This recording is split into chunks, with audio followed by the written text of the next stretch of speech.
All right, so Mike just brought it to my attention that on this day last year, I came out with a video that was the two most important 49ers that need to step up in 2022. I picked Aaron Banks and Javon Kinlaw. So on the 1 year anniversary of that video, I decided to make another one, and this time I had to pick three. But we can now look at this retrospectively. Apparently, somebody on Reddit had put a notification on there for, you could put a bot notification on Reddit to remind you a year later to go back and check something out. So they wanted to hold me accountable. I think I had two pretty good picks last year. I think the 49ers really did need Aaron Banks and really did need Javon Kinlaw to step up. One of those two delivered in 2022. Aaron Banks did. Without Aaron Banks holding down left guard as well as he did post Lake and Tomlinson, I don't think the 49ers make it all the way to the NFC Championship game. And one of the 49ers' main weaknesses this past season was the interior pass rush.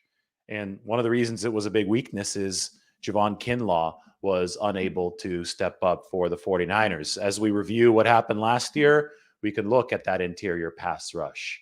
It's down on the bottom right there. It's under the dividing line in the middle. Those are the defensive tackles. A whole lot of red in pass rush productivity. That means below average. Only one above average out of the defensive tackles was Eric Armstead. Kinlaw was way down at the bottom. I'll tell you what, with Javon Kinlaw healthy or with Javon Kinlaw performing the way the 49ers would have needed him to this past year, the overarching pass rush would have looked a lot better than these final tallies. Number 16 in sack rate, number 13 in pressure rate. 49ers would have been much closer to the top of the league, not the middle of the pack. And the pass rush was actually one of the 49ers' weaknesses this past season relative to everything else they're doing at top league rate. So I digress. Last year, I picked Aaron Banks. I picked Javon Kinlaw. Those were both key players for the 49ers. One delivered, one didn't. So now we're going to move to three key players the 49ers need to step up here in 2023. First, Spencer Burford played right guard this year.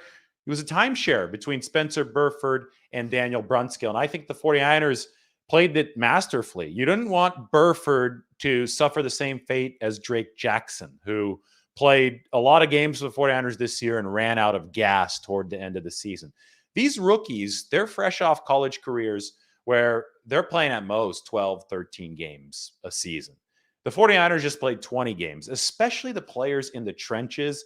These guys will wear down because they're not physically ready for the rough and tumble lifestyle of the NFL for that long. It really is a marathon. So the 49ers ensured that Spencer Burford would be fresh toward the end by making him split time with the veteran Daniel Brunskill. Now, Burford has a higher ceiling than Daniel Brunskill. That's why the 49ers drafted him. That's why they stuck him in there as the season opening day one starter at right guard. And Burford definitely didn't fade as the season ended. In fact, two of his best games were against Seattle and against Dallas in the postseason.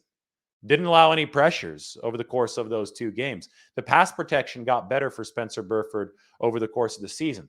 But he was far from a finished product this year, and the 49ers didn't expect him to be. We move forward to 2023. Daniel Brunskill is scheduled to be an unrestricted free agent. The 49ers have Burford under contract for 3 more years on his rookie deal. It's time for him to fully grab the torch of the right guard position. Right now, the 49ers have questions at center and right tackle. Jake Brendel, center, pending free agent. Mike McGlinchey, right tackle, pending free agent. Who knows how those positions are going to work themselves out? I think the 49ers are really going to make a push to try to re-sign Jake Brendel. Mike McGlinchey seems to be in much more question. But since we don't know how those two positions are going to work out, they better have right guard on lock. They can't afford to take a step back at right guard. And that's going to be Spencer Burford's job to really seize next year. So he's got to make sure he takes that second-year jump, similar to how Aaron Banks took a second-year jump, except Aaron in his first season didn't really play 5 garbage time snaps, and Spencer Burford was a starter in his first season. So Burford had a good rookie campaign, and he's going to have to accentuate the progress that he's already made and carry it over into the second year, and the 49ers are really going to be counting on it. All right, player 2 that needs to step up. This one might be surprising. Put Talanoa Hufanga up there, and you're saying, oh, step up. What are you talking about? This guy was a all-pro. He was a Pro Bowler this season. Well, let's look at Talanoa Hufanga's splits right here. If we look at the 49ers performance in the secondary, make this stretch across the entire screen. This is part of my State of the DBs article. I'm not denying that Talanoa Hufanga was really good this past season. We'll zoom in on his name right here. Scroll across, 734 snaps. He's in the blue on yardage per cover snap given up. That means it was above average in coverage, above average in passer rating into his coverage, 89.6. The interceptions for Talanoa Hufanga certainly helped him there. But here, this really needs to improve. This is, as you can see, missed tackle rate. And you can see Talanoa Hufanga, 14.8% missed tackle rate. 6 or 7 missed tackles on the season. That is too many. Hufanga is an extremely instinctual player. Obviously, he's going to be working with Troy Polamalu again this offseason. He made highlight reel plays. It was, I thought, a sensational splash onto the big scene for Talanoa Hufanga. But the future of Tashawn Gibson Sr., who was awesome this past year, Gibson was the top safety in terms of missed tackle rate, only 2.9% for him. You can see that right under Talanoa Hufanga, actually right here on the chart. That's Hufanga, 14.8%, Gibson, 2.9%. So you've got opposites attracting in that regard, but the 49ers don't know if Gibson's going to retire. And if he does, then they're going to have to break in a new starting safety opposite Talanoa Hufanga. They're also going to be trying to replace some key pieces elsewhere on the defensive side of the ball. Probably Jimmy Ward, right? We don't think that he's going to come back. There's a chance he does, but you got to replace Jimmy Ward. The pass rush, I mentioned, has to elevate its game.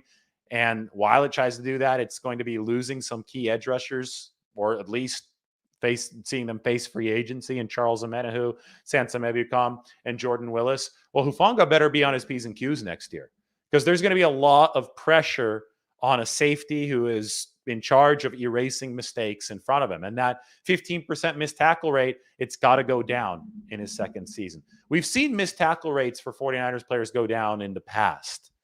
Great examples, Fred Warner. Fred Warner early in his career was 13, 14% missed tackle rate. And we've obviously already made a lot of comparisons between Warner and Hufanga as far as instinctual play.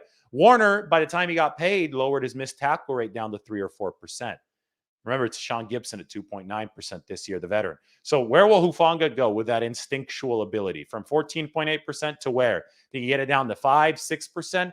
He can take the next step as a football player. But to me, there is pressure on Talanoa Hufanga next year to show up for the 49ers, just because he's going to be a returning starter in a key spot on that defense. And there is a part of his game that he can work on, that he can get better at, that I think could be instrumental for the 49ers. And finally, the third player the 49ers need to step up is a much more standard answer.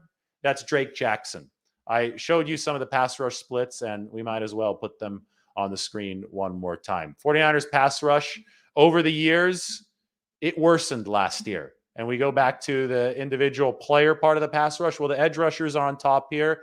Nick Bosa, obviously awesome. Number 3 in pass rush productivity. Charles Omenihu was really good. They had a bookend to Nick Bosa and Omenihu, the number 19 defensive end in pass rush productivity. And then they had Sansa Mebucom a little bit above average. This is out of 60 edge rushers. Drake Jackson, though, was at the bottom. Drake Jackson wasn't always at the bottom, though. Wasn't always in red here. Drake Jackson opened the first 6 games with 3 sacks. He actually briefly held a tie for the defensive line lead in pass breakups. He was getting his arm up and he was knocking the ball away. But then Drake Jackson went cold over the end of the season, to the point where he was inactive for the 49ers' final 4 games. We go back to the marathon of a regular season here. 20 games, Drake Jackson had played a max of 11 in his college career. He hit the rookie wall. He's going to have to overcome the rookie wall next season, because the 49ers badly need to help Nick Bosa. They're potentially losing Omenihu, potentially losing Mebucom, potentially losing Willis. That leaves Drake Jackson as a player who needs to ascend for the 49ers, because they don't have a first or second round draft pick next season.